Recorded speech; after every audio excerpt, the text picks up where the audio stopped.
Nunca he comprendido por qué las cosas relacionadas con el mal tienen tanto atractivo masivo.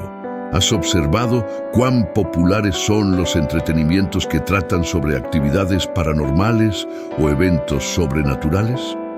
Me pregunto si la gente, al abrir los ojos y mirar una pantalla viendo estas cosas relacionadas con lo oculto, la brujería y los demonios, saben que están abriendo un portal en el espíritu. Verás, el diablo es un maestro del engaño, es astuto. Toma un pequeño fragmento de verdad y lo envuelve todo en una mentira, de modo que una película parece inofensiva, la música parece inofensiva porque nadie realmente escucha las letras, ¿verdad? Todo se trata del ritmo y la melodía, ¿cierto? Incorrecto. La gente sin saberlo se expone a espíritus impuros en nombre del entretenimiento. Permíteme darte esta ilustración. Tenemos a dos caballeros. Llamemos al primero Frank y al segundo Steve. Frank adora escuchar audiolibros cristianos que van desde la historia de la iglesia primitiva, historias de cristianos perseguidos en el Medio Oriente, hasta las biografías de figuras cristianas notables como Billy Graham y Charles Spurgeon. Dedica incontables horas a escuchar tales audiolibros y cuando no lo hace, escucha música gospel y podcasts relacionados con el cristianismo. Ahora, Steve es ecléctico. Le encanta todo lo que capta su interés, y por todo me refiero a cualquier cosa desde la última película de terror en el cine hasta documentales sobre lo oculto. También tiene una fuerte inclinación por la música secular, especialmente el rock and roll. Cuando pasas tiempo con estos dos caballeros, es evidente que la fe de Frank es fuerte y vibrante, muy clara porque constantemente escucha mensajes que alientan y elevan su fe en Dios. Pero Steve es tibio, se siente cómodo viendo entretenimiento demoníaco, su fervor por Dios es inexistente y eso es porque ha abierto todas las puertas equivocadas. Ahora, si siempre estás mirando cosas relacionadas con fantasmas, demonios y brujería, ¿no crees que le estás dando al diablo espacio? Y ten cuidado, si le das una pulgada, él tomará más de una milla. Mis hermanos, estamos viviendo los últimos días en esta tierra. Quiero resaltarles que todas las profecías ya se están cumpliendo y está llegando el momento del fin. Te pregunto ahora, si hoy fuera el día del arrebato de la iglesia, ¿estás preparado? He decidido liberar para ti mi libro digital, la Biblia de la A a la Z. Es exclusivo de nuestro canal y ya ha ayudado a miles de personas alrededor del mundo a prepararse para ese gran día. Sumérgete ahora mismo en las profundidades de la palabra de Dios y prepárate para ese gran día, descargando ahora este material que enriquecerá tu vida espiritual. No pierdas tiempo, haz clic en el enlace disponible en el primer comentario fijado y descarga inmediatamente. Las unidades son limitadas, por lo tanto, es crucial actuar ahora para asegurar que el acceso a este poderoso material, hazlo ahora antes de que las unidades se agoten. El diablo siempre te llevará más allá de lo que estás dispuesto a ir, siempre te retendrá más tiempo del que estás dispuesto a quedarte y siempre intentará hacerte pagar más de lo que estás dispuesto. Siempre es interesante cuando conoces a un creyente que dice tener fe en el Señor, creer en Jesucristo, en el poder del Espíritu Santo. Pero cuando intentas hablar sobre la realidad de las influencias demoníacas en la sociedad y el entretenimiento, hay algunos cristianos que simplemente se niegan a aceptarlo. Algo que debes saber en esta vida es que existe un mundo físico y un reino espiritual. Y muchas veces lo que sucede en el reino espiritual se manifiesta en el mundo físico. Piensa en esto por un momento. En la Biblia, cuando los discípulos no pudieron expulsar a un demonio, Jesús les dijo que este tipo solo puede salir mediante la oración y el ayuno. En otras palabras, necesitas ganar la batalla en el mundo espiritual primero antes de poder ganarla en el mundo físico. Orar y ayunar son asuntos espirituales que pueden traer resultados tangibles en el mundo físico. Con este entendimiento, quiero que sepas que muchas veces, cuando enfrentamos dificultades inexplicables o lo que parece ser una prueba anormal, en realidad estamos siendo atacados en el espíritu. También quiero que sepas que las personas pueden estar poseídas por demonios, oprimidas por demonios, e incluso funcionar y operar bajo la influencia de demonios. De hecho, los demonios son astutos. Pueden tener control completo sobre un aspecto de la vida de una persona. Es por eso que encontrarás personas que pensabas que conocías bien y de repente se ven involucradas en los escándalos más horribles y cometen actos indescriptibles. A estos les llamo demonios ocultos. Son los demonios astutos que no se muestran abiertamente, sino que operan solo tras puertas cerradas, en la oscuridad y en secreto. Ahora, hablemos de algunas cosas que debes observar para reconocer la actividad demoníaca. Estos son puntos clave que pueden ayudarte a reconocer si alguien está bajo la influencia demoníaca. Uno de los signos más claros de actividad demoníaca es cuando alguien tiene una habilidad sobrenatural concerniente al futuro. Los demonios son la fuerza impulsora detrás de la adivinación y la predicción del futuro. La adivinación es una práctica de buscar conocimiento del futuro o de lo desconocido por medios sobrenaturales. Entonces, ¿cómo sabemos que los demonios otorgan tal habilidad? Bueno, en Hechos capítulo 16, Pablo y Silas se encuentran con una joven que estaba poseída por un espíritu de adivinación. Esta joven podía predecir el futuro, y la Biblia dice en Hechos 16, 16 a 18, que mientras íbamos al lugar de oración, nos encontramos con una esclava que tenía un espíritu de adivinación y que aportaba mucho beneficio a sus dueños mediante la adivinación. Ella siguió a Pablo y a nosotros gritando: «Estos hombres son siervos del Dios Altísimo, que os anuncian el camino de la salvación». Esto lo hizo durante varios días. Pablo, ya muy molesto, se volvió y dijo al espíritu: «Te ordeno en el nombre de Jesucristo que salgas de ella». Y el espíritu salió en esa misma hora. Esta chica tenía un espíritu demoníaco que le daba la capacidad de predecir el futuro y descubrir conocimientos ocultos, y ese espíritu tuvo que ser expulsado. Por lo tanto, sé precavido y nunca te involucres con alguien que tenga este tipo de influencia demoníaca. Como hijos de Dios, no debemos consultar ni involucrarnos con adivinos, lectores de la palma de la mano o incluso astrólogos.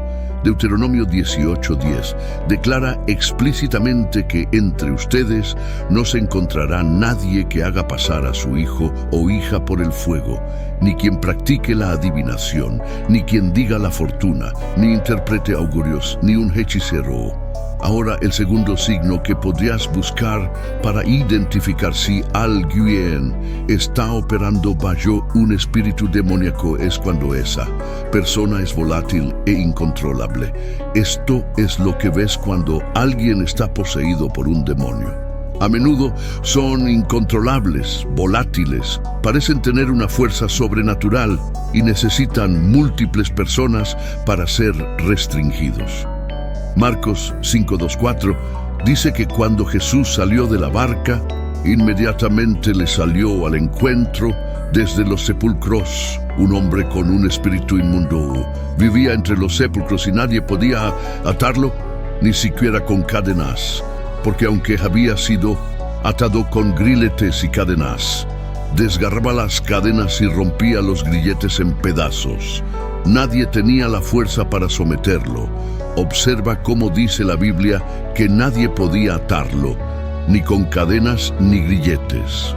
Rompía las cadenas y los grilletes en pedazos, y nadie era lo suficientemente fuerte para someterlo y domarlo. Este comportamiento volátil e incontrolable es un claro signo de influencia demoníaca y es completamente opuesto a lo que enseña la palabra de Dios. La palabra de Dios nos enseña a ser lentos para la ira, a tener autocontrol y a estar llenos de amor y paz.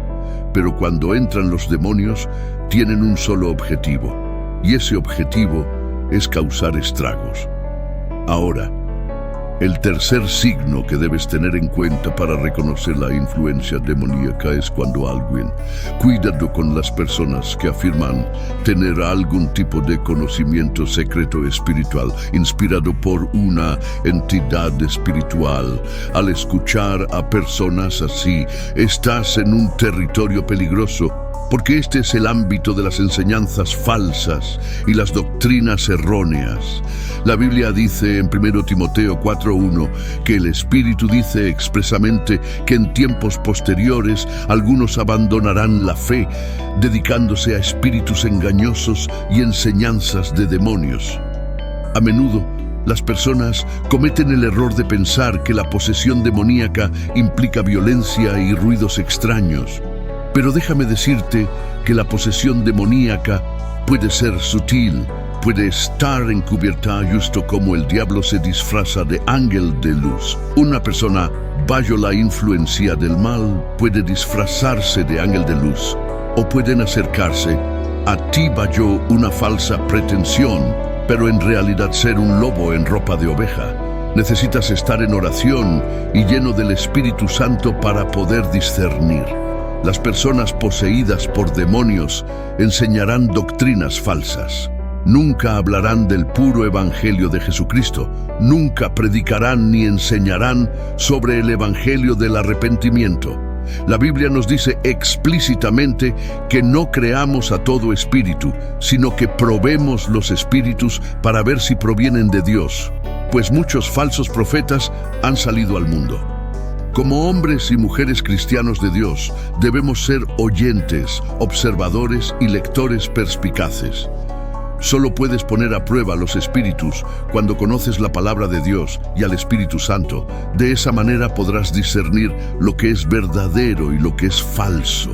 Así que te animo a ser diligente y buscar conocer al Señor y sus caminos para que nunca seas engañado. Deja que la palabra de Dios sea una lámpara y una luz para tu camino mientras creces y maduras como cristiano. Llegará un momento en que tendrás que aumentar tu conocimiento. La Biblia dice que mi pueblo perece por falta de conocimiento. La falta de conocimiento es algo peligroso y aquí está el por qué es tan peligroso. Es peligroso porque significa que estás en una lucha sin armas, sin visión. La vida cristiana, para decirlo claramente, es una lucha. Eso es justo lo que es. Por eso nos dicen que luchemos la buena batalla. Por eso se nos dice que luchamos contra principados. Por eso la Biblia dice que el que persevera hasta el fin.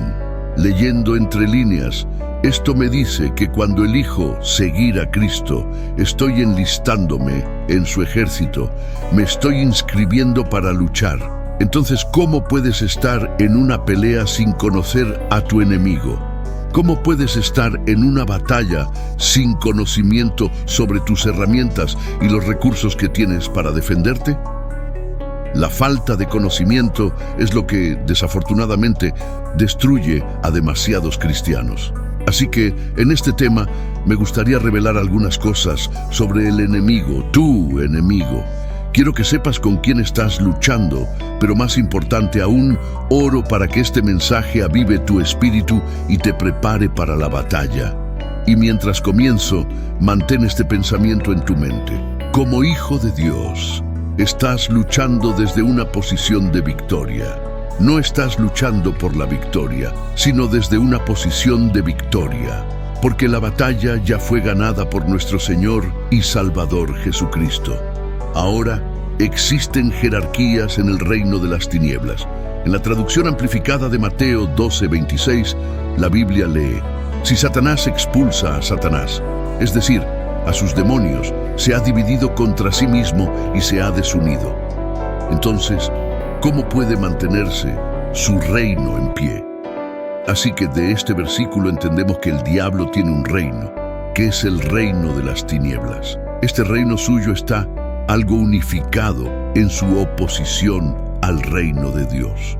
Finalmente, en el reino de las tinieblas, como en cualquier reino, hay un pilar de poder, una cadena de mando, hay rangos en un reino. Aquí está cómo podemos deducir que hay jerarquías en el ámbito demoníaco. Efesios 6:12 dice: porque no luchamos contra carne y sangre, sino contra principados, contra potestades, contra los gobernantes de las tinieblas de este siglo, contra huestes espirituales de maldad en los lugares celestiales. Esta es una lista de enemigos espirituales: principados, gobernantes de las tinieblas, huestes espirituales de maldad. Sin embargo, interpretes este versículo, la indicación es ciertamente que parece haber un orden jerárquico en el reino de las tinieblas. Habrá un nivel superior de fuerzas espirituales malignas debajo del diablo, y creo que estos son los principados. Si recuerdas la historia de Daniel, él oró y oró durante 21 días, y cuando el ángel finalmente vino a entregar su respuesta, Daniel 10:12 y 13 dice: entonces él me dijo: no temas, Daniel, porque desde el primer día que dispusiste tu corazón para entender y humillarte delante de tus palabras fueron, escucharás, he venido debido a tus palabras. Sin embargo, el príncipe del reino de Persia me resistió durante 21 días, pero he aquí Miguel, uno de los principales príncipes, vino a ayudarme porque había sido retenido allí con los reyes de Persia. El príncipe del reino de Persia no era un soldado común, era un principado que estaba bloqueando la oración de Daniel. No era un demonio común, sino un principado lo suficientemente fuerte como para necesitar la intervención del arcángel Miguel, una potencia maligna de alto rango. Ahora, a pesar de estos rangos en el reino de las tinieblas, el reino de Dios naturalmente tiene su propio orden de cosas. Nuestro Dios es un Dios de orden y tiene un número innumerable de ángeles disponibles para hacer su voluntad. Algunos ángeles son creados simplemente para adorar, otros son mensajeros, pero gracias a Dios que tenemos ángeles guerreros disponibles para nosotros. El ángel que entregó una respuesta a Daniel dijo que el príncipe del reino de Persia me resistió durante 21 días, pero he aquí Miguel, uno de los principales príncipes, vino a ayudarme porque había sido detenido allí con los reyes de Persia. Aunque el príncipe de Persia intentó detener al ángel de entregar la oración de Daniel, aún no era rival para Miguel, el arcángel. Así que el príncipe de Persia es claramente un espíritu territorial de alto rango. Esto es muy diferente del tipo de demonios encontrados en otras partes de la Biblia. Demonios que causan enfermedad o dolencia. Lucas 8:1-2 dice: poco después, él recorrió ciudades y aldeas, proclamando y llevando las buenas nuevas del reino de Dios. Los 12 estaban con él, y también algunas mujeres que habían sido sanadas de espíritus malignos y enfermedades, como María, llamada Magdalena, de quien habían salido 7 demonios. La Biblia dice que mujeres que habían sido sanadas de espíritus malignos y dolencias, lo que significa que existe un tipo de demonio que trae enfermedad y enfermedad. Entonces, ¿cómo debemos interpretar todo esto y entenderlo en nuestras propias vidas cristianas? En primer lugar, debemos saber que hay rangos en el reino de las tinieblas. Cuanto más fuertes nos volvemos en la fe, más fuerte es la oposición. Pero cuando tienes conocimiento, sabes que Jesucristo supera en rango a cada demonio, cada principado, cada gobernante de las tinieblas, incluido el diablo. Jesucristo los supera a todos. Sin conocimiento perecerás, según la Biblia. Perecerás porque te volverás temeroso. Y el miedo realmente solo entra porque has dejado de considerar a Jesús. Por supuesto, te volverías temeroso al pensar en enfrentar a las malignas potestades por tu cuenta y también al pensar en luchar contra demonios por tu cuenta. Pero cuando tienes conocimiento, no temerás. Cuando tienes conocimiento, no perecerás. Cuando tienes el conocimiento de que Jesucristo tiene el poder absoluto sobre todas las cosas, entonces no perecerás. Cuando tienes el conocimiento de que Cristo supera en rango al miembro de mayor rango del reino de las tinieblas, entonces eliminas el miedo. Esto es por qué es tan importante conocer la palabra de Dios, porque la Biblia dice en Santiago 2:19, tú crees que hay un solo Dios, haces bien, incluso los demonios creen y tiemblan. Incluso los demonios tiemblan cuando involucras a Dios. No deberías moverte al miedo o preocupación por el reino de las tinieblas. La Biblia dice en Lucas 10:17, entonces los 70 regresaron con alegría, diciendo, Señor, incluso los demonios se nos sujetan en tu nombre. Solo el nombre de Jesucristo tiene suficiente poder para derrotar al diablo. Su nombre solo lleva poder. Así que te animo a luchar desde un lugar donde sabes que puedes llamar al Hijo de Dios, el que tiene el rango más alto por encima de todos. Vive con libertad y osadía. Sí, puede que tengas que luchar contra un demonio en algún momento.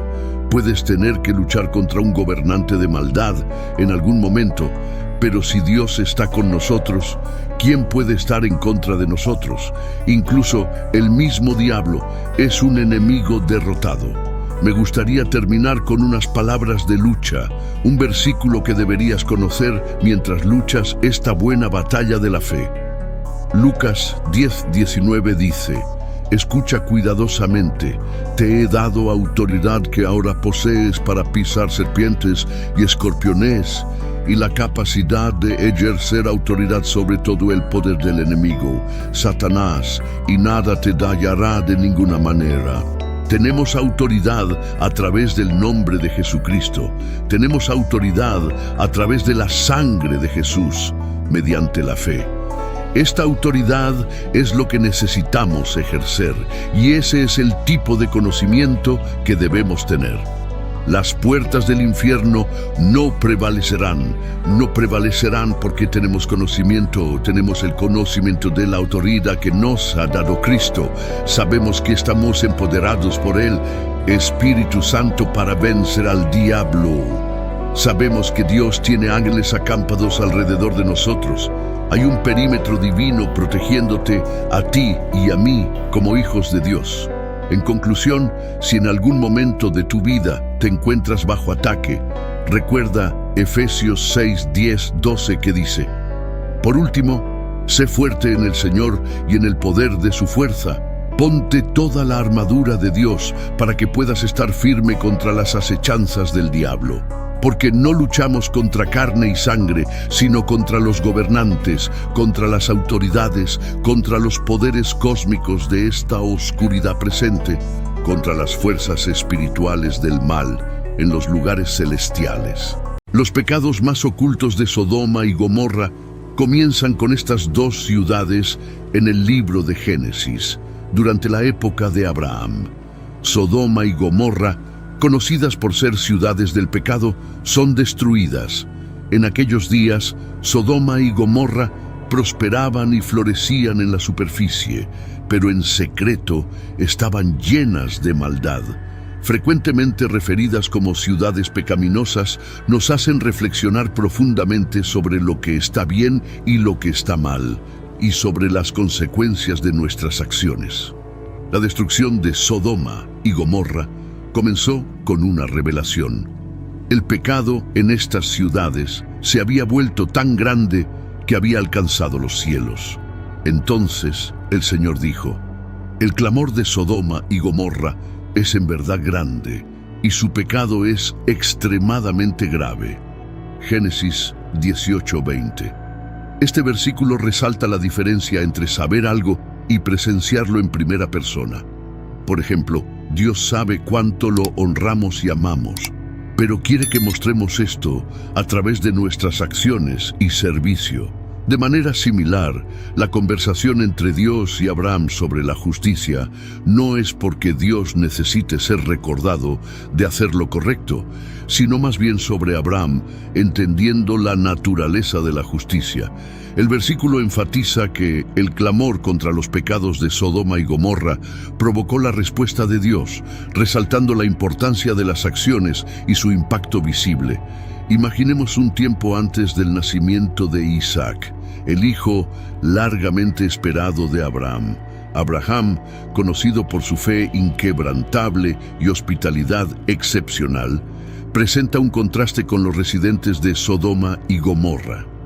Su vida brilla como un ejemplo de esperanza y bondad, rodeado de ciudades llenas de egoísmo y maldad. Abraham ora por las ciudades. Llegamos a un momento crítico en la historia. Dios había hecho una promesa única a Abraham, un acuerdo que cambiaría el futuro de muchas personas. Mis hermanos, estamos viviendo los últimos días en esta tierra. Quiero resaltarles que todas las profecías ya se están cumpliendo y está llegando el momento del fin. Te pregunto ahora, si hoy fuera el día del arrebato de la iglesia, ¿estás preparado? He decidido liberar para ti mi libro digital, la Biblia de la A a la Z. Es exclusivo de nuestro canal y ya ha ayudado a miles de personas por todo el mundo a prepararse para ese gran día. Sumérgete ahora mismo en las profundidades de la palabra de Dios y prepárate para ese gran día descargando ahora este material que enriquecerá tu vida espiritual. No pierdas tiempo. Haz clic en el enlace disponible en el primer comentario fijado y descárgalo inmediatamente. Las unidades son limitadas, por lo tanto, es crucial actuar ahora para asegurar el acceso a este poderoso material. Hazlo ahora antes de que las unidades se agoten. Durante este tiempo, Dios le cuenta a Abraham sobre sus planes para destruir Sodoma y Gomorra debido a su comportamiento extremo. Pero Abraham, siempre intercesor, suplicó a Dios por los justos que vivían entre los pecadores en esas ciudades. Su súplica no era solo una simple petición, era el ruego de un profeta que se preocupaba profundamente por la vida de los demás, incluso por aquellos que no conocía. Abraham se acercó al Señor y dijo, ¿realmente vas a arrasar al justo con el pecador? Génesis 18:23. La conversación de Abraham con Dios refleja una creencia antigua común. Las personas a menudo eran vistas como parte de un grupo, como una familia o ciudad, en lugar de individuos. Si una persona hacía algo malo, todo el grupo podría enfrentar consecuencias. Esta idea también se observa en otros textos antiguos como la oración hitita de Mersil en la epopeya de Gilgamesh, donde los líderes rezan para que solo sean castigados los culpables y no los inocentes. La súplica de Abraham por Sodoma es similar. Él le pedía a Dios que perdonara la ciudad si había suficientes personas justas, resaltando la idea de la responsabilidad individual por encima del castigo colectivo. Esto muestra un temprano reconocimiento de la responsabilidad personal y la identidad comunitaria. La riqueza de Sodoma y Gomorra prosperaban en su prosperidad como naciones ricas, pero estaban cegadas por sus excesos y corrupción inmoral. La gente que vivía allí no se daba cuenta de que el desastre estaba a punto de suceder porque estaban demasiado ocupados complaciéndose a sí mismos. Por otro lado, Abraham, que era una persona buena y moral, era muy diferente. Intentó salvar a cualquier persona buena que pudiera haber estado viviendo en esas ciudades. En este caso, no se trata solo del juicio que cayó sobre Sodoma y Gomorra, sino también de la misericordia, la compasión y el poder de la intercesión. Nos dice cuánta diferencia puede hacer una persona cuando decide ayudar a otros, incluso cuando parece que las probabilidades están en su contra. A medida que la historia avanza, conocemos a las principales personas que viven en estas ciudades. Sus vidas están compuestas por diferentes elecciones y cosas que hacen, y cada una juega un papel en lo que finalmente les sucede. Esto no es solo acerca de lo que sucedió en el pasado, es como un espejo que nos muestra nuestras propias vidas y el mundo en el que vivimos. Esta historia insinúa fuertemente lo que sucederá más tarde. Nos recuerda que nuestras acciones pueden llevar a resultados que no se pueden cambiar y que podrían afectar muchas cosas. Esta advertencia sobre los peligros de permitir que la moralidad se deslice muestra cuán importante es vivir una vida basada en buenos valores. El pecado de Sodoma y Gomorra ha sido objeto de mucho debate e interpretación. Las visiones tradicionales a menudo citan la lujuria y la depravación como la principal ofensa, como lo demuestran las acciones de la gente del pueblo hacia los ángeles que visitaron a Lot. Diferentes interpretaciones coinciden en que los pecados de Sodoma y Gomorra fueron complejos, involucrando no solo actos sexuales indebidos, sino también falta de cuidado y respeto por los demás. La historia en Génesis 19 y otras partes de la Biblia, como Segunda de Pedro y Judas, muestran un patrón de acciones dañinas y sin ley que afectaron profundamente a personas buenas como Lot.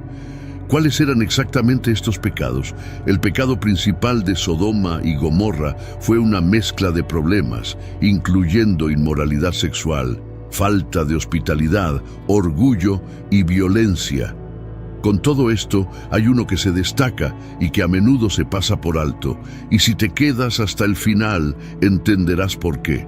En Génesis 19, los hombres de Sodoma mostraron una falta de hospitalidad unida a intenciones violentas hacia los invitados de Lot. Pero aquí está lo que realmente sucedió: la llegada de mensajeros divinos. Fue cuando ángeles visitaron las conocidas ciudades de Sodoma y Gomorra. Al caer la tarde, las antiguas ciudades de Sodoma y Gomorra recibieron a dos visitantes especiales del cielo que parecían hombres ordinarios, pero con un sutil indicio de algo más. Lot, viviendo en Sodoma y emparentado con Abraham, rápidamente sintió que no eran viajeros ordinarios. En aquellos tiempos, dar la bienvenida a los huéspedes no era solo cortesía, sino una responsabilidad muy importante. Reconociendo esto, Lot los invitó a quedarse en su casa por la noche. La reacción de los habitantes de la ciudad a estos visitantes es inmediata y reveladora. Multitudes se reunieron, impulsadas por una mezcla de curiosidad y motivos más oscuros. La atmósfera en Sodoma y Gomorra era caótica y falta de respeto, especialmente hacia los visitantes y la hospitalidad de Lot. El comportamiento forzoso e implacable de la multitud mostró cuánto habían declinado los valores morales de la ciudad. En este momento, la verdadera naturaleza de Sodoma y Gomorra salió a la luz.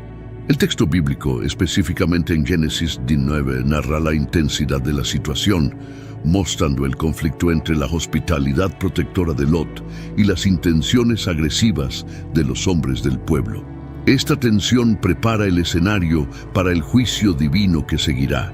Los hombres de Sodoma, jóvenes y viejos, exigen que estos invitados sean sacados a ellos para propósitos sexuales. Pero antes de que se acostaran a dormir, los hombres de la ciudad, los hombres de Sodoma, tanto jóvenes como viejos, rodearon la casa, todos los hombres de cada rincón, y llamaron a Lot y le dijeron: ¿Dónde están los hombres que vinieron a ti esta noche? Sácalos para que los conozcamos íntimamente. Génesis 19, 4, 5. Había una maldad extrema en Sodoma, donde la gente del pueblo, en lugar de mostrar hospitalidad, exigía agredir sexualmente a los visitantes. Este acto violaba las fuertes costumbres de protección al huésped en las sociedades antiguas. La oferta de Lot de sus hijas para proteger a sus invitados, aunque no fue aceptada, mostró su compromiso de proteger a sus huéspedes. La intervención de los ángeles, dejando ciegos a los atacantes, impidió la agresión y resaltó la gravedad de la situación. Este pasaje revela la profundidad de la corrupción moral en Sodoma y la importancia. La hospitalidad en las culturas antiguas era esencial, pero ¿se trataba solo de inmoralidad sexual? Ezequiel 16, 49, 50 amplía nuestra comprensión, destacando otros pecados graves. He aquí, este fue el pecado de tu hermana Sodoma. Ella y sus hijas, las ciudades circundantes, tenían arrogancia, abundancia de comida y despreocupación, pero no ayudaron al pobre y necesitado. Eran altivas y cometieron actos repulsivos ante mí. Por lo tanto, las eliminé cuando lo vi. Estos versículos enfatizan la presencia de orgullo, apatía y negligencia hacia la parte más necesitada de su maldad. En la Biblia, el término hebreo, a menudo traducido como cosas detestables, se usa para describir actos moralmente ofensivos. Además, Judas 1:7 destaca que la inmoralidad sexual y la perversión eran problemas significativos. Hay mucha discusión sobre el principal error de Sodoma y Gomorra. Algunos piensan que se trataba principalmente de ser inhospitalarios con los invitados y romper reglas culturales importantes. Otros ven la historia como una muestra de una gama de problemas morales graves, incluido el comportamiento sexual indebido, el orgullo excesivo y la falta de cuidado por los necesitados. Desvelando la oscuridad, la hospitalidad de Lot. Imagina una escena donde dos ángeles disfrazados de hombres ordinarios entran en las notorias ciudades de Sodoma y Gomorra. Aquí se despliega la primera lección. El carácter de una sociedad a menudo se refleja en su hospitalidad. Era de noche cuando los dos ángeles llegaron a Sodoma. Lot estaba sentado en la puerta de la ciudad de Sodoma. Al verlos, Lot se levantó para recibirlos y se inclinó con su rostro hacia el suelo. Génesis 19:1. Este gesto de Lot, en un lugar marcado por su decadencia moral, es un claro contraste. Nos hace preguntar, ¿con qué frecuencia pasamos por alto la oportunidad de extender bondad a los extraños? Curiosamente, los ángeles inicialmente rechazaron la oferta de hospitalidad de Lot. Dijeron, no, pasaremos la noche en la plaza. Génesis 19:2. Lot insistió en que los ángeles se quedaran con él. Esta parte de la historia nos hace pensar, ¿por qué dijeron no los ángeles al principio? ¿Fue para ver si Lot era sincero en su oferta o demostraba lo inhospitalaria que se conocía que era Sodoma? A medida que se desarrolla la narrativa, se hace evidente que el pecado de Sodoma y Gomorra no se trataba solo de inmoralidad sexual, sino de una falta de decencia humana básica y bondad. El acto de Lot de dar refugio a estos invitados muestra la gravedad de la bancarrota moral de la ciudad. En un lugar donde la gente no daba la bienvenida a los visitantes y miraba mal a los extraños, el comportamiento amable de Lot realmente se destacó como un buen ejemplo. La historia nos hace pensar, ¿cómo tratamos a los extraños entre nosotros? ¿Somos como Lot, ofreciendo refugio y protección, o encarnamos el espíritu inhóspito de Sodoma y Gomorra? La forma en que tratamos a los menos afortunados entre nosotros a menudo refleja los verdaderos valores de nuestra sociedad. Intervención divina. Aquí los ángeles intervienen protegiendo a la familia de Lot del tumulto y luego informándoles del inminente destino de la ciudad. Y los dos hombres, ángeles, preguntaron a Lot, ¿tienes aquí algún otro? Yerno, tus hijos y tus hijas, y todo lo que tengas en la ciudad, sácalos de este lugar, porque vamos a destruir este lugar, porque el clamor contra ellos ha crecido tanto delante del Señor, que el Señor nos ha enviado a destruirlo. Génesis 19:2, 13.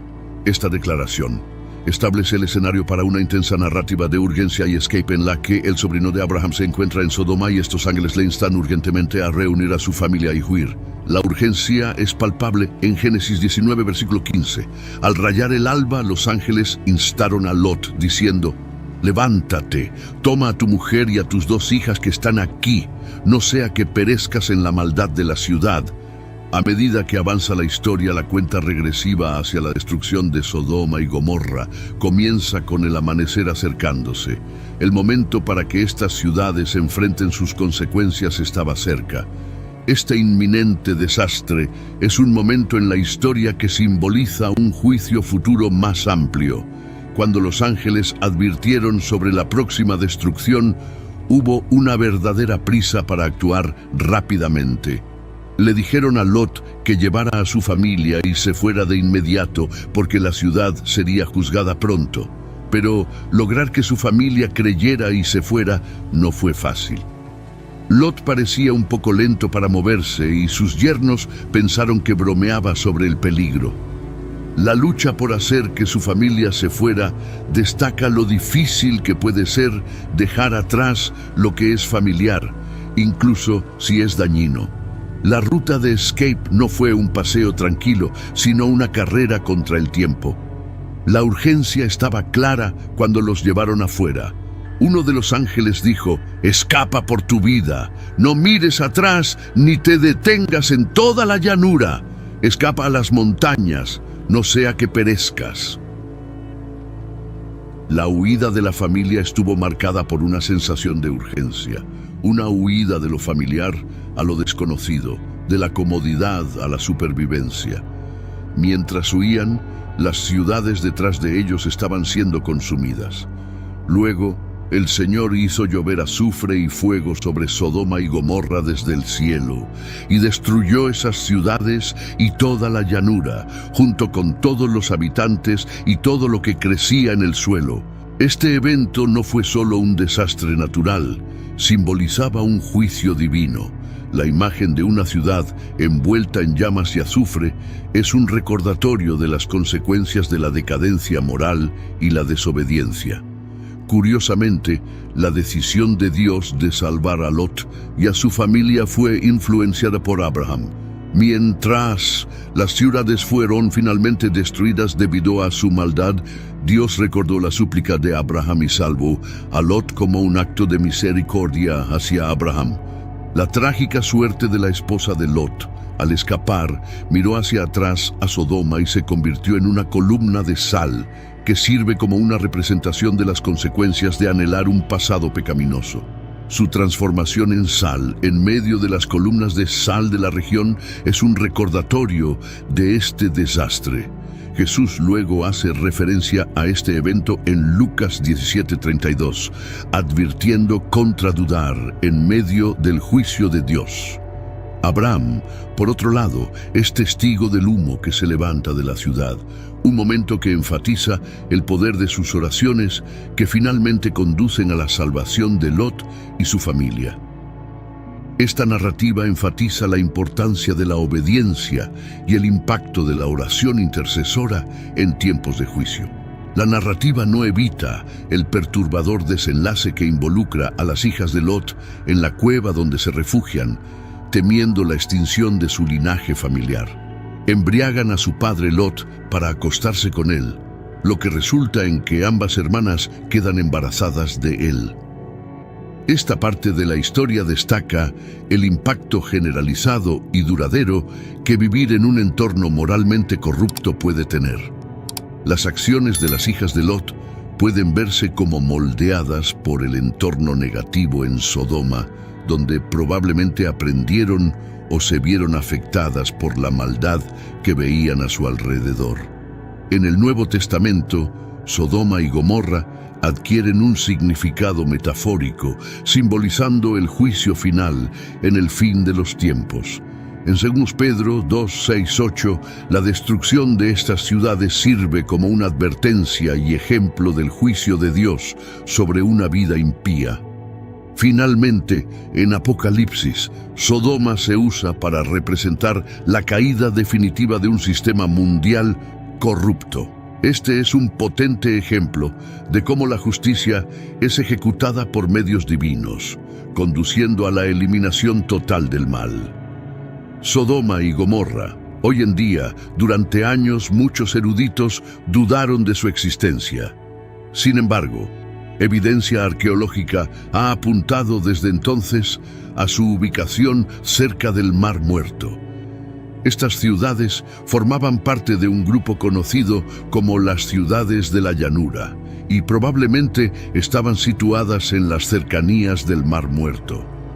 Algunas teorías sugerían que estaban sumergidas bajo el mar, pero recientes aguas en retroceso y trabajos arqueológicos no han reportado esto. No fue hasta 1973 que emergieron evidencias arqueológicas significativas sugiriendo las posibles ubicaciones de estas ciudades al sureste del Mar Muerto. Excavaciones en sitios como Bab ed-Dra y Numeira han mostrado conexiones con la edad del Bronce temprano, alineándose con la cronología bíblica. Este descubrimiento ha reavivado discusiones sobre la precisión histórica de los relatos bíblicos y la verdadera naturaleza de la destrucción de las ciudades. Consecuencias del pecado. La historia de la destrucción de Sodoma y Gomorra es dramática, pero sirve como recordatorio de las consecuencias del pecado. La descripción captura la intensidad y la repentina destrucción. No es solo una demolición física de ciudades, es una representación del juicio divino contra la maldad extrema. Reflexionando sobre las secuelas de este juicio divino, es crucial considerar las implicaciones más amplias de este evento. La destrucción de Sodoma y Gomorra es una poderosa ilustración de la postura de Dios sobre el pecado y la rectitud. La historia nos hace pensar sobre nuestras propias vidas y la sociedad de la que formamos parte. Debemos preguntarnos si estamos pasando por alto lo que Dios quiere que hagamos. Hay partes de nuestras vidas que deberíamos replantear para alinearlas con las expectativas de Dios. ¿Cómo se aplica esto a nosotros hoy en día? Comparar la historia de Sodoma y Gomorra con la sociedad moderna puede ser bastante provocador. En Judas 1:5, la destrucción de estas ciudades es un recordatorio del juicio divino contra la profunda decadencia moral. Algunas personas creen que la sociedad de hoy enfrenta un declive en los valores morales. Esto se ve en un lenguaje más grosero y crudo, debilitamiento de los valores familiares, cambios en las ideas tradicionales sobre el matrimonio y alejamiento de las enseñanzas de la Biblia. Hay un sentido de que los logros personales y el orgullo han eclipsado la humildad y la modestia. Este cambio social plantea preguntas sobre la preparación para el juicio divino o el despertar espiritual. La Biblia, en 2 Pedro 3:15, habla sobre la venida del día del Señor de manera inesperada y enfatiza la necesidad de vivir en santidad y piedad, anticipando un nuevo mundo de rectitud. Esto sirve como un recordatorio para reflexionar sobre nuestros valores y acciones en el mundo de hoy. ¿Qué podemos hacer de manera diferente? Ahora, hablemos de la autorreflexión sobre acciones personales. La historia de Sodoma y Gomorra sirve como un llamado personal a cada uno de nosotros. Es fácil señalar los pecados de la sociedad, pero ¿qué hay de nuestras propias acciones? Estamos contribuyendo a la decadencia moral de maneras pequeñas, ignorando las necesidades de quienes nos rodean, indulgiendo en deseos egoístas o haciendo la vista gorda ante la injusticia. Esta historia es una llamada de atención para examinar nuestras vidas y alinear nuestras acciones con valores morales y éticos. Entonces, ¿qué podemos aprender de Sodoma y Gomorra? No se trata solo de fuego y azufre. Se trata de entender que nuestras acciones, tanto como individuos como sociedad, tienen consecuencias. Es un recordatorio para revisarnos a nosotros mismos, pensar en cómo estamos viviendo e intentar hacerlo mejor cada día. Usemos esta historia no para asustarnos, sino para guiarnos hacia ser mejores personas. Tomar mejores decisiones y crear un mundo más amable, justo y equitativo es fundamental. Mostrar bondad en el mundo acelerado de hoy día, a menudo pasamos por alto el poder de la hospitalidad y la compasión. Pero, al igual que la bondad de Lot resaltó en Sodoma, nuestros actos de compasión pueden brillar intensamente en un mundo a veces indiferente. Ya sea ofreciendo un oído atento, una mano de ayuda o un lugar de refugio, estas acciones generan ondas que impactan vidas y unen comunidades.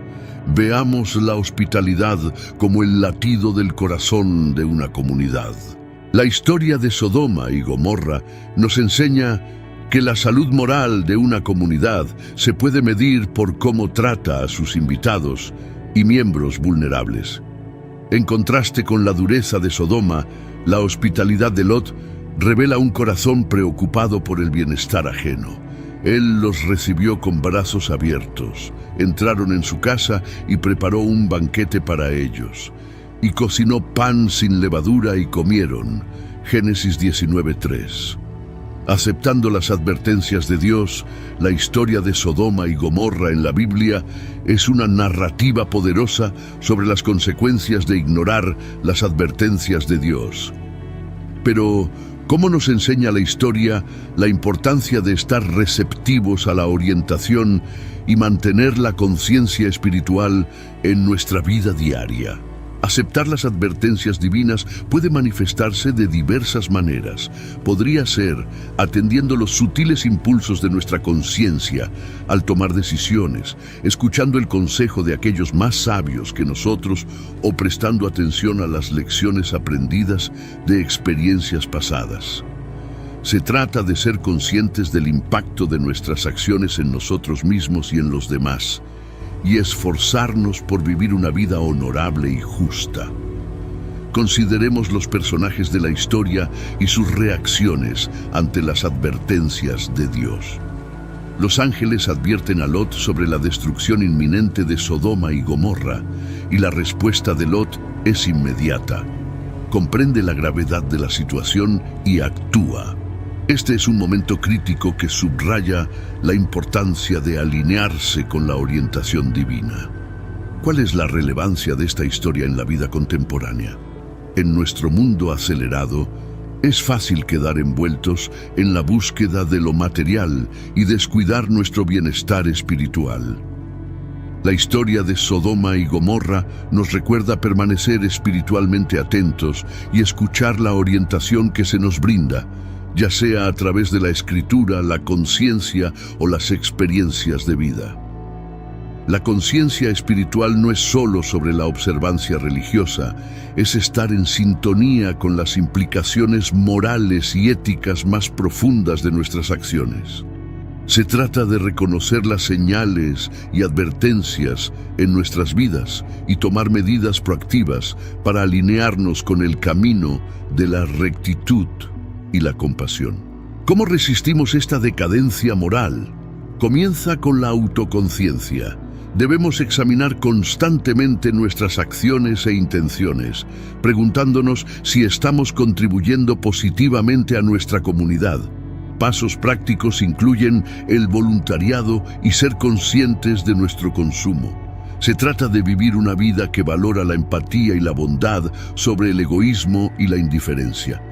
Fomentar que los individuos mantengan valores morales no es solo predicar, es liderar con el ejemplo. Se trata de crear un entorno donde la integridad, honestidad y compasión sean valoradas y celebradas. Podemos hacer esto siendo responsables de nuestras acciones, tomando decisiones éticas y defendiendo lo que es correcto, incluso cuando es difícil. Nuestras elecciones personales tienen un efecto dominó en la sociedad. La Biblia nos advierte: no os engañéis, Dios no puede ser burlado, pues todo lo que el hombre sembrare, eso también segará. Gálatas 6:7. Esto significa que nuestras acciones, sean buenas o malas, tienen consecuencias. Al elegir vivir con integridad, contribuimos a una sociedad más justa y compasiva. Por el contrario, cuando ignoramos nuestra brújula moral, contribuimos a su declive. Una lección importante de la historia de Sodoma y Gomorra es el valor de mantenerse espiritualmente alerta. Abraham, una figura clave, muestra esto cuando se entera de la destrucción próxima de la ciudad. En lugar de aceptarlo simplemente, habla con Dios, buscando comprensión y esperando intervención. Esto muestra su alerta espiritual y el deseo de alinearse con lo que Dios quiere. En nuestro mundo moderno, esto se traduce en buscar constantemente una conexión. Conectarse con Dios en nuestra vida cotidiana significa no solo seguir rituales religiosos ciegamente, sino comprender los significados y valores más profundos detrás de ellos. Al hacerlo, podemos tomar decisiones más informadas y moralmente íntegras que resuenan con nuestra fe. Fomentar una conexión más profunda con nuestra fe no es solo por la paz personal, es acerca de crear una sociedad que sostiene estándares morales y éticos más altos.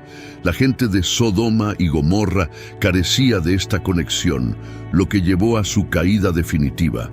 Ahora bien, los hombres de Sodoma eran extremadamente malvados y pecadores contra el Señor, sin vergüenza de su pecado abierto ante Él. Génesis 13:13. Esta desconexión de la orientación espiritual condujo a la decadencia social. ¿Qué significa esto para nosotros hoy? Al fomentar una conexión más profunda con nuestro Dios y fe, podemos desarrollar una brújula moral que ayuda a navegar las complejidades de la vida moderna. Se trata de encontrar orientación en la fe para abordar problemas contemporáneos y dilemas éticos personales. Por último, discutir los beneficios de una vida espiritualmente arraigada en el mundo moderno es crucial. La historia de Sodoma y Gomorra sirve como advertencia, un recordatorio de lo que puede suceder cuando una sociedad se aleja colectivamente de los valores espirituales. En contraste, una vida espiritualmente arraigada ofrece numerosos beneficios. Proporciona un sentido de propósito, nos guía en la toma de decisiones éticas, fomenta un espíritu comunitario basado en valores compartidos y respeto mutuo. Por ejemplo, el principio bíblico de amar al prójimo puede ser una luz guía en nuestras interacciones, promoviendo la bondad, empatía y comprensión en un mundo a menudo marcado por la división y el conflicto. Amarás a tu prójimo como a ti mismo. Esto es, buscar desinteresadamente el bien mayor para otros. Gálatas 5:14. Esta es una aplicación directa de la orientación espiritual en la vida cotidiana. En conclusión, la historia de Sodoma y Gomorra, vista a través del lente de buscar orientación divina, ofrece ricas lecciones para nuestro mundo moderno. Es un llamado a estar espiritualmente atentos, a profundizar nuestra conexión con la fe y a disfrutar de los beneficios de una vida espiritualmente arraigada. Al hacerlo, no solo enriquecemos nuestras propias vidas, sino que también contribuimos a crear una sociedad más justa, compasiva y moral. Aceptemos este viaje de fe con corazones y mentes abiertos. Oremos, querido Padre Celestial, mientras nos reunimos en tu presencia hoy. Traemos ante ti las historias de Sodoma y Gomorra, antiguas ciudades que alguna vez prosperaron en prosperidad, pero se desmoronaron bajo el peso de pecados ocultos. Señor, abre nuestros corazones y mentes mientras reflexionamos sobre las lecciones aprendidas en su caída. Perdónanos, Dios, por los momentos en que hemos caído en pecado, al igual que la gente en Sodoma y Gomorra. Admitimos que, a veces, al tratar de tener éxito en la vida, hemos olvidado el sentido de lo correcto e incorrecto que tú nos das. Ayúdanos a ver que ser rico y exitoso no lo es todo y realmente no muestra nuestro verdadero valor. Muéstranos cómo diferenciar entre el verdadero éxito que viene de tus bendiciones y la tentación engañosa de tener demasiado, lo cual puede llevarnos a tomar malas decisiones. Permítenos estar contentos con tu amor y bondad, sabiendo que las verdaderas riquezas provienen de tener un corazón que sigue lo que tú deseas para nosotros.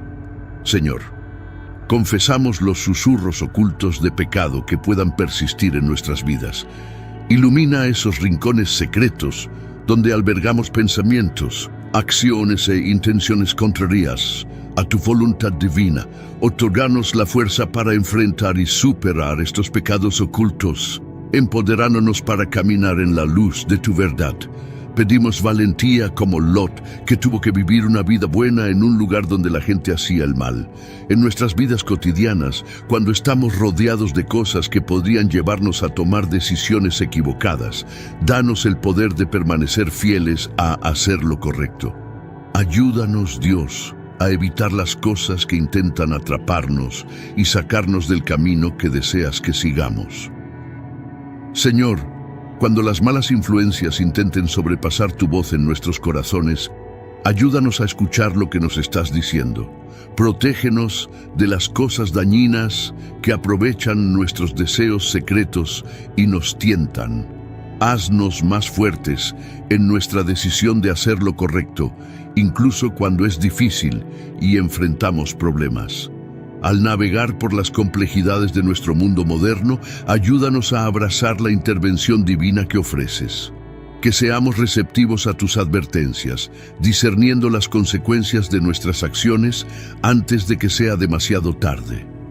Así como rescataste a Lot y su familia, líbranos de las trampas de los pecados ocultos y guíanos hacia el camino de la redención. Señor, pedimos tu ayuda para nuestras familias, barrios y sociedades, ya que nuestra sociedad enfrenta tiempos difíciles. Permitámonos ser ejemplos de buen comportamiento, difundiendo bondad y comprensión. Danos ojos para ver y abordar los problemas que están dañando nuestras comunidades y ayúdanos a mejorar las cosas. Padre, buscamos humildemente tu guía para aplicar las lecciones intemporales de los pecados más ocultos de Sodoma y Gomorra a nuestras vidas hoy.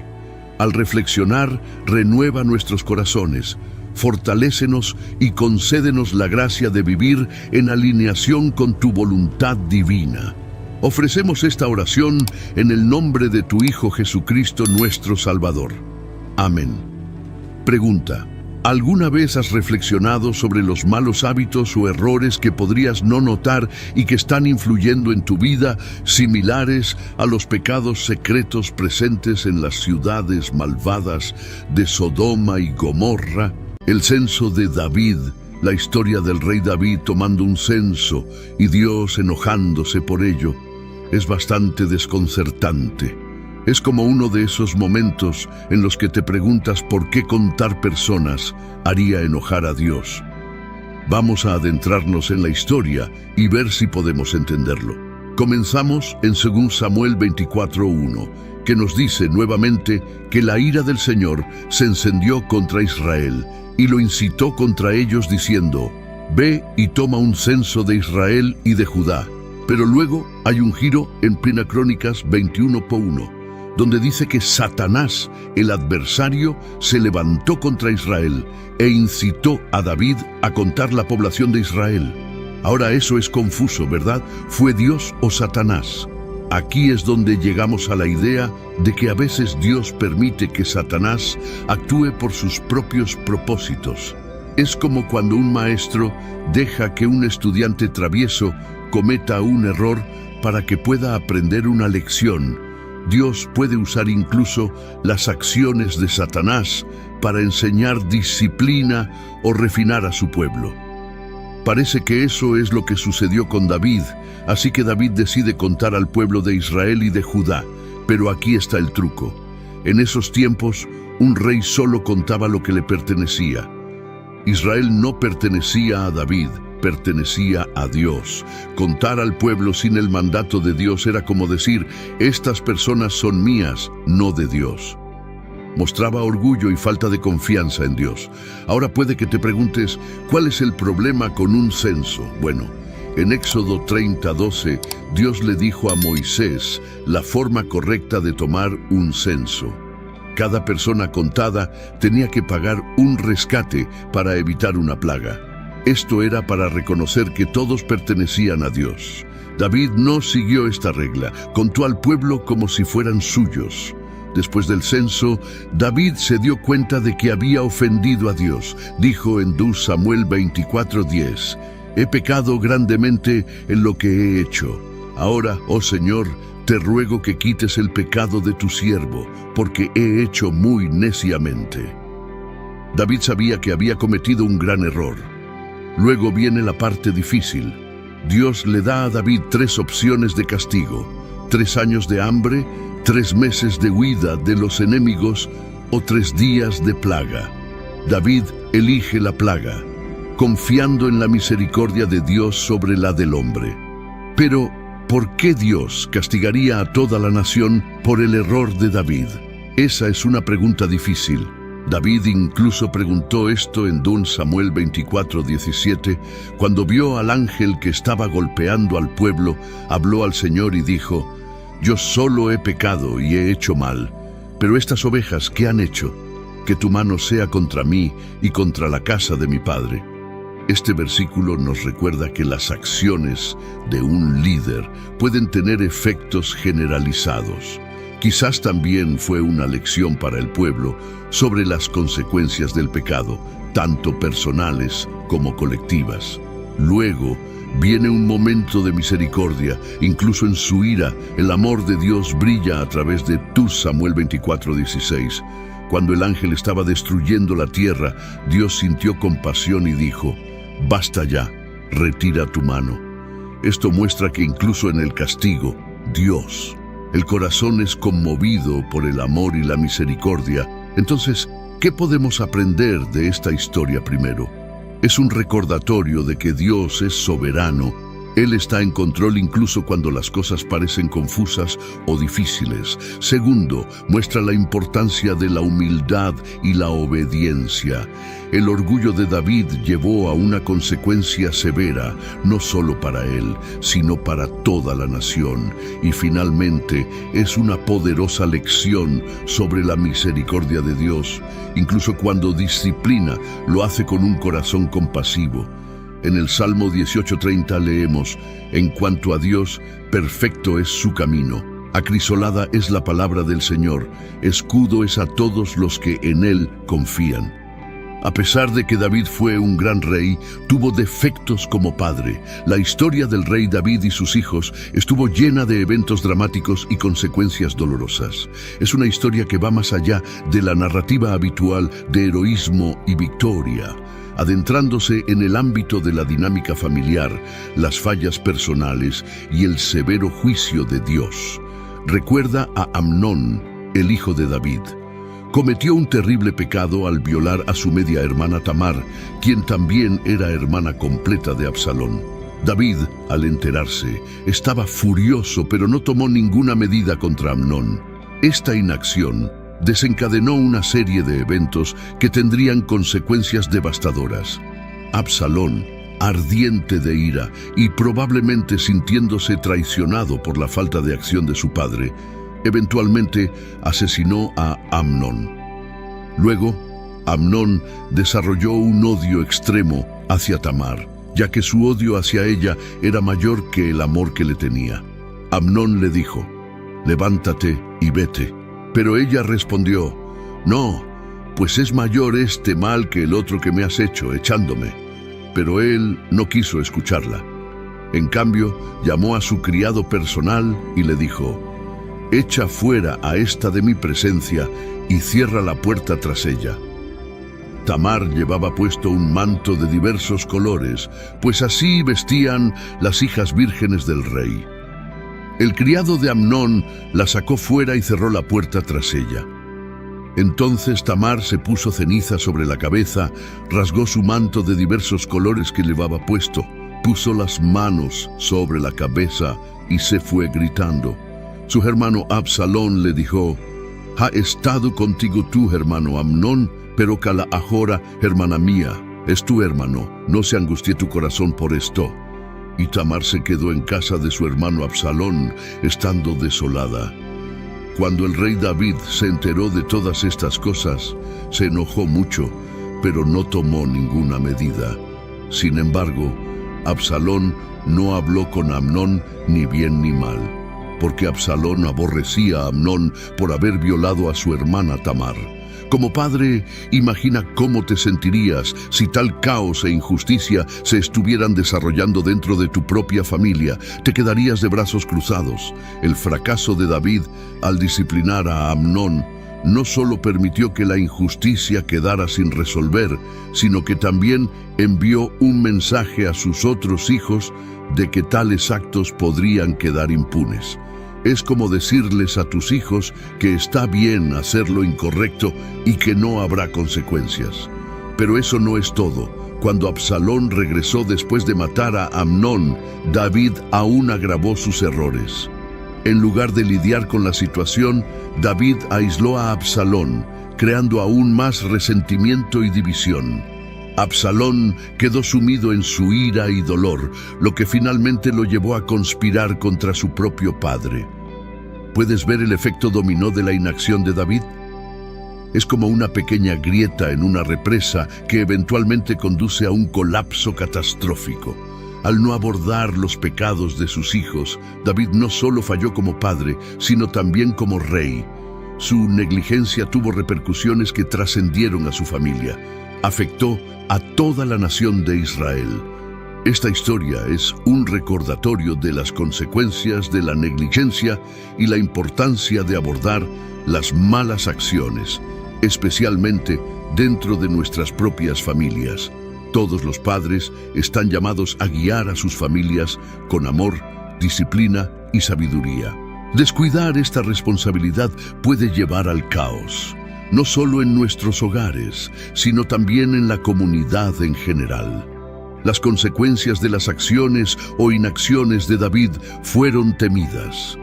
El juicio de Dios sobre el pecado de David no se trataba solo de castigar a David, se trataba de corregir los errores que habían salido de control debido a la negligencia de David.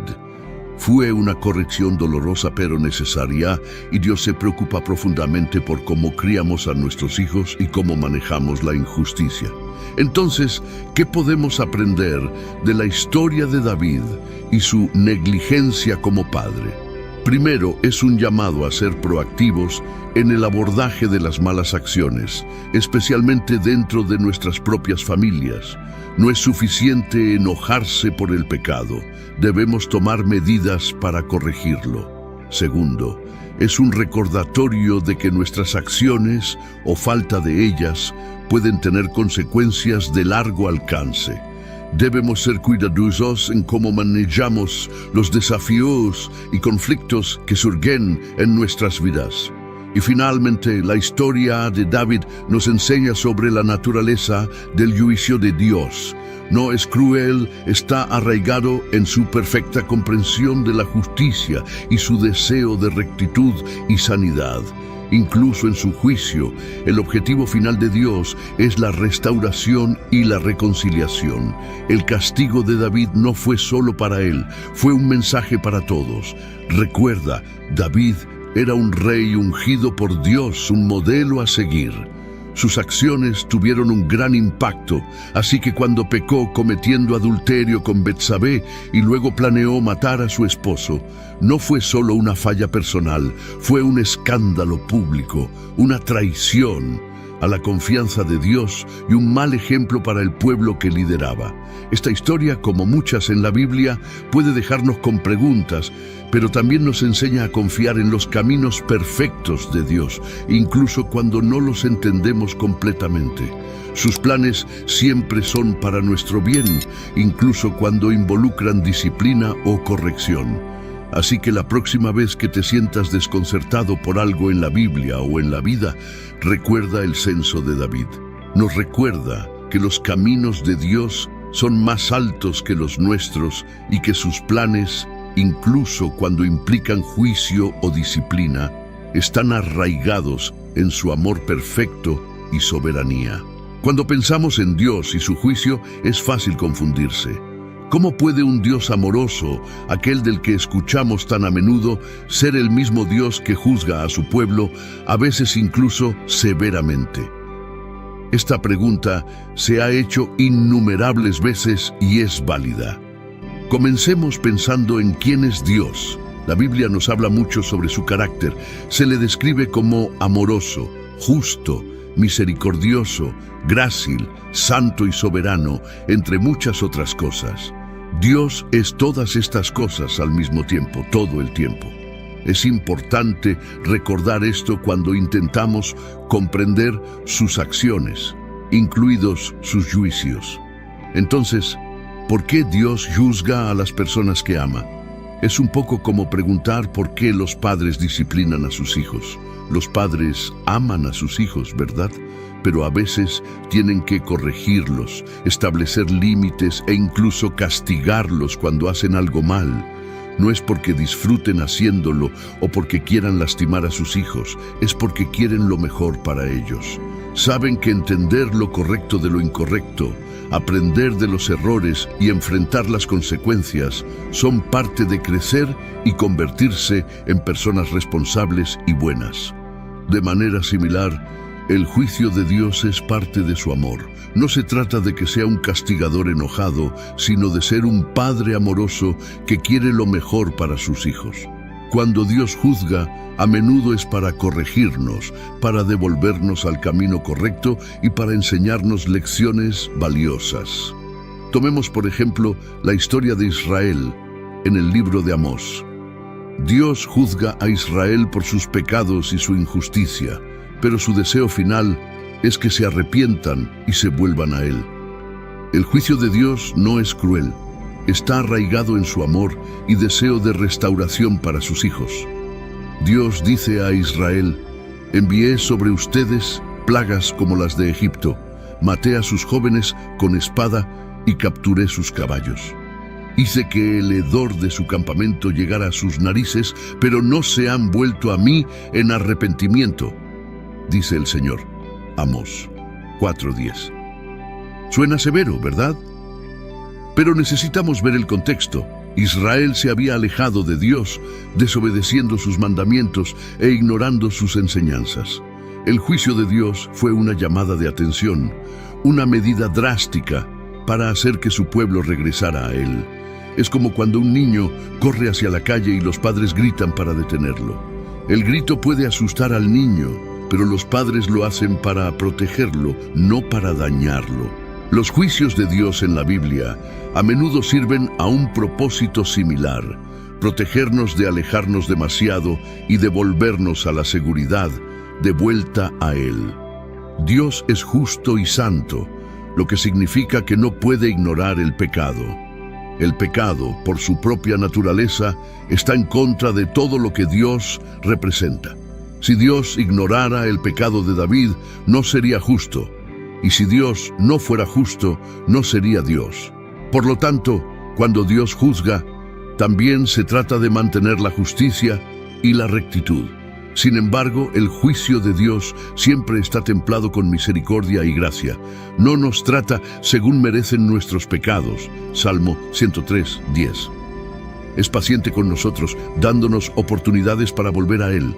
En Ezequiel 18:23, Dios dice: ¿acaso me complazco yo en la muerte del impío? Dice el Señor omnipotente. ¿No preferiría más bien que se apartara de su conducta y viviera? Cuando leemos sobre los juicios de Dios en la Biblia, recordemos verlos a través del prisma de todo su carácter. Sí, Él juzga, pero lo hace como un Dios amoroso, justo y misericordioso. Su objetivo final no es castigarnos, sino traernos de vuelta a Él, corregirnos y ayudarnos a crecer. Recordemos que Dios ve el panorama completo. Él conoce el principio y el fin, y todo lo que hace forma parte de un plan más grande, un plan para nuestro bien supremo y su gloria última. En conclusión, Dios juzga porque nos ama. Su juicio es parte de su cuidado por nosotros, su deseo de protegernos y su compromiso con la justicia y la rectitud. Se trata de traernos de vuelta a Él, enseñarnos y ayudarnos a crecer, y a través de todo ello, su amor, misericordia y gracia siempre están en acción. Oremos. Padre Celestial, venimos ante ti humildemente, buscando entender cómo trabajas en nuestras vidas, especialmente en cómo manejas nuestros pecados, como lo hiciste con David. Sabemos, Señor, que tus caminos son más altos que nuestros caminos y tus pensamientos son más altos que nuestros pensamientos. Ayúdanos a entender, aunque sea en pequeña medida, la profundidad de tu justicia y la seriedad con la que consideras nuestros pecados, Señor. Recordamos la historia de David, un hombre conforme a tu corazón, pero no exento de las consecuencias de sus acciones. Fue un gran rey, amado y ungido por ti, pero también cayó en un profundo pecado. Su historia nos enseña que nadie está fuera de tu alcance, pero también que ningún pecado es demasiado pequeño a tus ojos. Ayúdanos, Padre, a entender que nuestras acciones tienen consecuencias y que caminar en tus caminos no se trata solo de evitar el mal, sino de vivir una vida que honre y refleje tu amor y santidad. Confesamos, Dios, que al igual que David, a menudo fallamos. Cometemos errores, a veces incluso eligiendo caminos que sabemos que no están alineados con tu voluntad.